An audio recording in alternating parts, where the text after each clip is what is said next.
Since ancient times, humanity has been occupied with charting the movement of celestial bodies. Our heads have been tilted towards the stars, and our fascination with calculating equinoxes and eclipses and the movements of the sun and the moon has run parallel to the evolution of religion and our understanding of our spiritual life. From the Sumerians to the Egyptians, from the Mayans to the makers of Stonehenge, making sense of the heavens has always been equated, to some degree, with understanding our Creator and His purpose for us.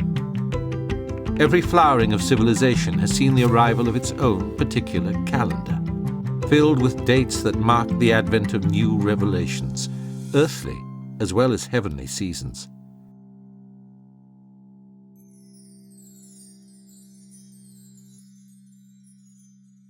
Every religion of the past, it seems, has inaugurated their own calendar and found a way to mark the passing of the seasons and of the years in a way that enables individuals and communities to periodically, relive, maybe reenact the lives of the founders of their faiths. The establishment of a new calendar is a symbol of the idea that the advent of a new religion is the start of a new cycle of time for humanity. Baha'is now find themselves in a long line of calendar makers, both physical and spiritual.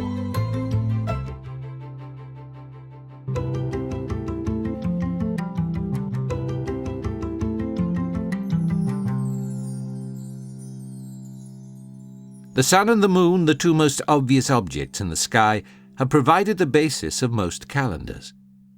The moon was the easiest on which to base a calendar, because the monthly cycle of the moon is so easily and universally observable. Thus most of the older calendars, especially religious ones, have been based around the moon. A lunar calendar, however, did not help humanity with such questions as when to sow crops. Moon calendars are notoriously bad at maintaining sun cycles. And what the Christian calendar did, of course, simply took the whole 11 days, which was missing in the 12 moon cycles in a year, and they simply put one day on each month, except for February, to make up the difference. And that's why we have a so-called solar calendar, which historically isn't a solar calendar. It's a solar concession of what used to be a moon calendar. A purely lunar calendar does not have 365 days. It's about 11 days short. And so in a purely lunar reckoning, the months will drift backwards throughout the years and will no longer keep track of the seasons. For this reason, most ancient cultures, although starting their calendars or having their calendars originally based around a lunar reckoning, will add some solar component to it to keep it anchored to the cycle of the seasons. So most civilizations adapted the lunar calendar by fixing the new year to start with a solar event, and then fitting the lunar months around that.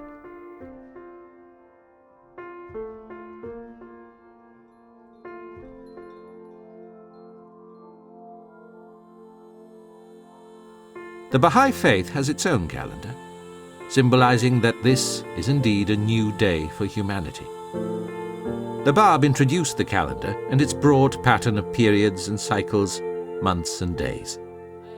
The Bab referred to it as the Badi Calendar. The Badi Calendar is fascinating simply because it is so unique and different from all other calendars. There's nothing like it in the world. Of course, one of the reasons why nothing like it in the world is that it is the first and only calendar which has been revealed. All other calendar systems for all other religions have been taken over. Badi is a word that means unique. And so this calendar is unique, just as the revelation of the Bab is unique. It is a solar calendar with 19 months made up of 19 days each. That equals 361 days. A number of days varying between 4 and 5, are needed to make this up to a solar calendar, and they are known as the intercalary days, or Ayamiha. Every 19 years is known as a Vahed. Every cycle of 19 Vaheds, in other words, 361 years, is known as a Kuleshe, meaning all things. So we are now at this moment of the inauguration of this new Baha'i calendar, this unified Baha'i calendar, at the end of the 9th Vahed of the first Kuleshe of the Baha'i dispensation, which is the Baha'i year 171. As Baha'is, we've become accustomed to thinking of our years as 19 months of 19 days and working within that pattern of social life. We're not yet used to thinking of these 19-year cycles, but this 19-year cycle is really a magical period of time, and it's been known since the time of the Babylonians, actually, and the Greeks had a name for it. Every 19 years, the solar and lunar cycles align. So as one might expect from the divinely revealed calendar, the earth, moon, and sun, and the stars were in a rare, almost perfect alignment on the day it began, because the equinox and the new moon both happened on that day. So because the Vahed is 19 years, we see the same nearly perfect alignment at the start of each new cycle. In a way that's beautiful and perfect and elegant.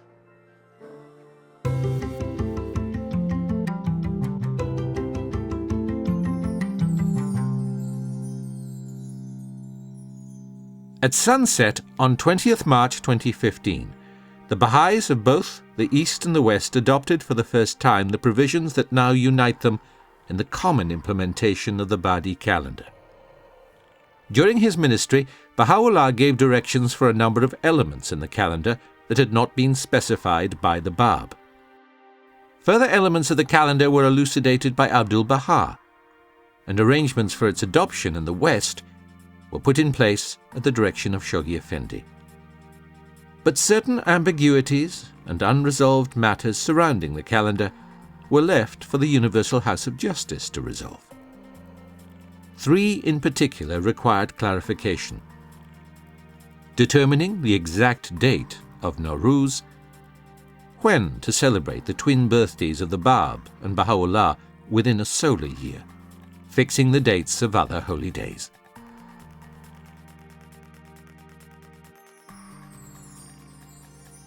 In the questions and answers section appended to the Kitab-i Aqdas, his most holy book, Baha'u'llah stated that the festival of Nowruz falleth on the day that the sun entereth the sign of Aries, even should this occur no more than 1 minute before sunset.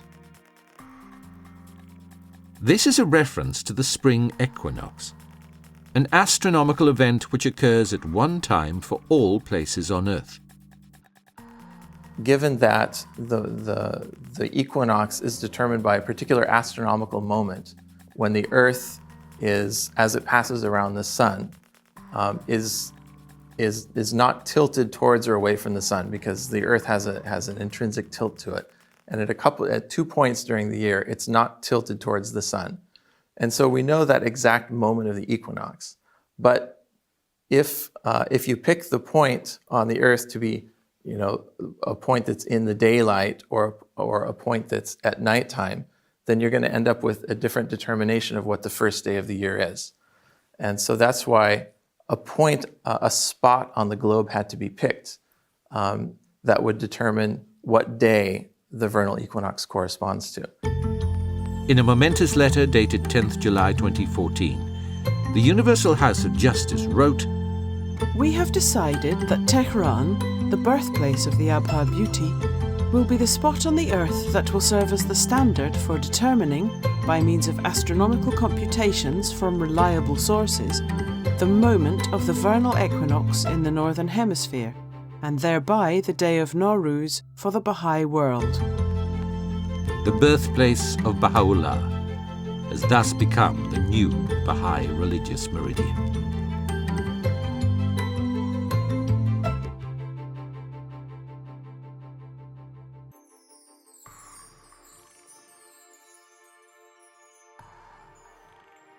The festivals of the twin birthdays, the birth of the Bab and the birth of Baha'u'llah, have, in the East, been traditionally observed according to their correspondence to the first and second days of Muharram in the Islamic calendar.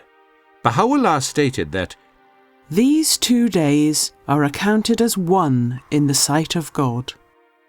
Yet a letter, written on behalf of Shoghi Effendi, stated, In the future, no doubt all of the holy days will follow the solar calendar, and provisions be made as to how the twin festivals will be celebrated universally. The challenge facing the Universal House of Justice was how to satisfy the intrinsic lunar character of these blessed days within the context of a solar calendar had been unanswered before now. The Universal House of Justice has decided that the twin holy birthdays will now be observed on the first and the second day following the occurrence of the 8th new moon after Nowruz, as determined in advance by astronomical tables using Tehran as the point of reference. This statement both fixes the place that will determine the occurrence of the twin holy days and rules that it will depend on astronomical tables rather than actual sightings of the new moon, which was the case in the Islamic calendar. The twin birthdays will now move from year to year within the months of Mashiyat, Elm, and Qadrat of the Badi calendar, or from mid-October to mid-November, according to the Gregorian calendar. With joy and eager anticipation, we look to the upcoming bicentennial anniversaries of the birth of Baha'u'llah and the birth of the Bab in 174 and 176 BE, respectively, which the entire Baha'i world will celebrate according to a common calendar. It would be nice if we started treating these two as one festival, as it is stated in the Akdas. That is, the festival of the twin birthdays, not simply the twin birthdays. It is one festival. The interesting thing is that it is one festival, and that's going to change the way we view this. It's no longer, first of all, a festival for Baha'u'llah, and then a festival for the Bab, but it's a festival for the Babi Baha'i phenomenon.